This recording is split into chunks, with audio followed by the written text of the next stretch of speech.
Hi guys, welcome back to Rts Share Tea, where respiratory therapists live out loud. With me, your host Linda Fry, the Asthma Lady.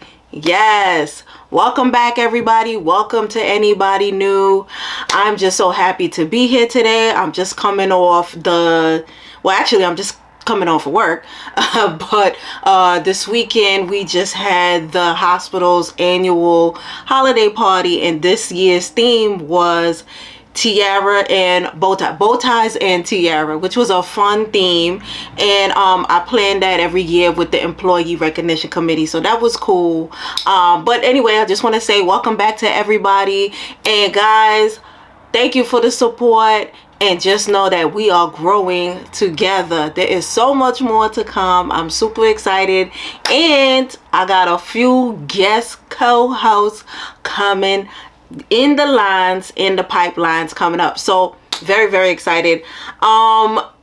People just want to come on and share their perspectives on how it is to do different things in the respiratory care field, or around asthma, or just in the health field in general. And they want to, come on Rts Share Tea. So I'm very excited about that.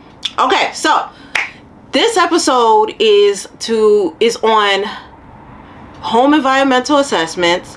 We're piggybacking off last week's episode, but this week's episode we're going to talk about the red flags, right? And the follow-ups, like the linkage of care and all that stuff, and how we do that.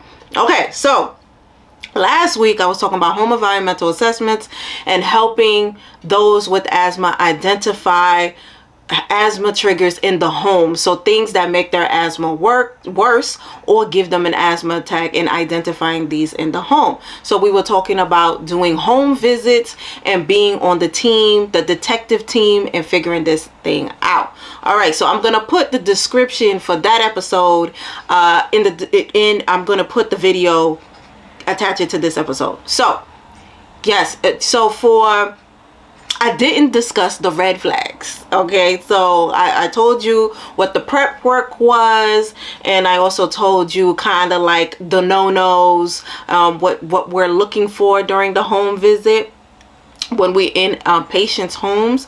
But now I didn't really give you kind of like, the signs that maybe things aren't as we thought. So I'm going to give you a few of those right now. So boom, number one, you don't go in the home if it looks like there was a party, right? So everything is planned well in advance, and we plan it together with the caregiver or the guardian, so they are well aware of when we are coming, or supposed to. So if you're on your way to the home and you're at the door, and the person opens the door and it seems like they had a party, meaning like everything is everywhere and there's a bunch of people in the house, and it's just you, the community health worker, the community liaison, the respiratory therapist, the public health educator, whatever, that's in the patient home, just you by yourself, I would not tell you to go into the home. So a matter of fact, my own team, I tell them if they see this scenario, they can always gracefully just be like, oh, I forgot something in the office. I have to return back. I'm so sorry. We just have to reschedule. So know that there's always a respectful way to back out, or have an exit strategy for those type of things. And those things do happen. I've seen that situation before. So that's one. Number two, if there is evidence of like drugs all over the place, or just like, once again, the door is open and you just see beer bottles or alcohol all over the place, or any other recreational drug kind of, everywhere, once again, we kind of just backpedal and, red flag. We just start to, walk backwards. Hey, I forgot something. I'm going to talk to the manager and see if I can come back. And then, you just come back. They come back to the hospital. So that is also a situation. We've had that one. Another red flag is when you have caregivers or the guardian asks for home visits at awkward times. So we try to offer hours outside of the normal business hours because we know people got to work. And so I did have a situation where, we had a male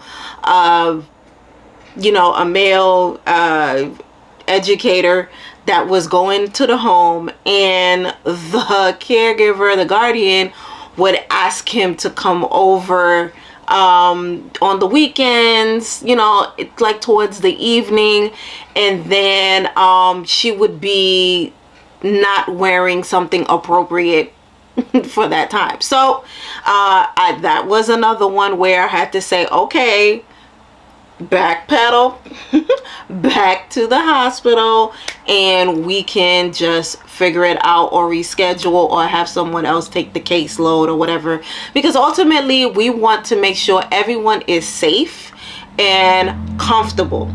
So this role as a case manager that does home visits is really, in the last video I spoke about, it really depends on your emotional intelligence. So just knowing how to read people, read the room, and just get the vibe of what's going on for that day. So it really depends on stuff like that, and things like intuition, like just following your own. For example, if you don't feel safe getting on an elevator, or if something tells you I should not get on this elevator or this dark stairwell or this block, just go with your gut. That's what I tell people. Go with your gut, because you have to be able to navigate through those things.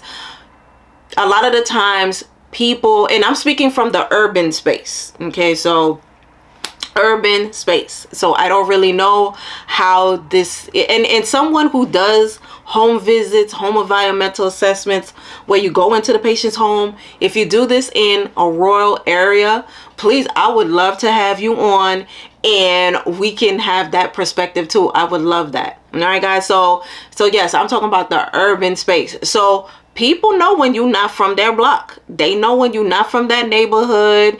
They know when you're a new face or if you are a service provider. So, you just want to make sure that you're not being followed, or the wrong people are not, just checking out the scene and just trying to see what moves you're making. So those are all the red flags. So I really wanted to mention that. I always want to be as transparent as possible, as I personally, I love what I do.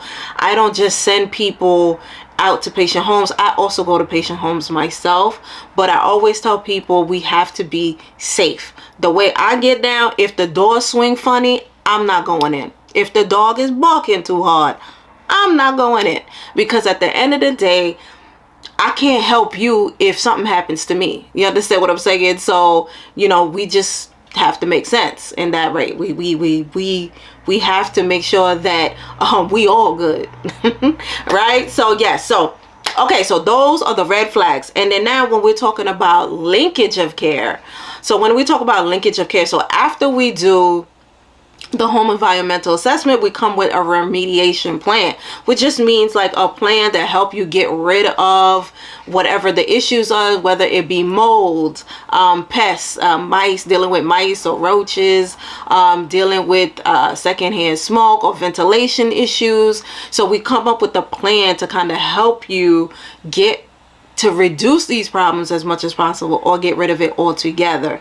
And so the linkage of care are like the other services that we can refer you to or send a referral in your behalf to get you the additional services. So we have things like integrated pest management, which is pretty much environmental services, or like it's beyond extermination. So it's just putting a bunch of different asthma friendly strategies together to remediate the problems with the mold, or using asthma friendly supplies and things like that. So we can link you up to those services, as well as if you need social services, if you're having issues with finding new housing, or you need help with securing food, so things like that, we can connect you to social services.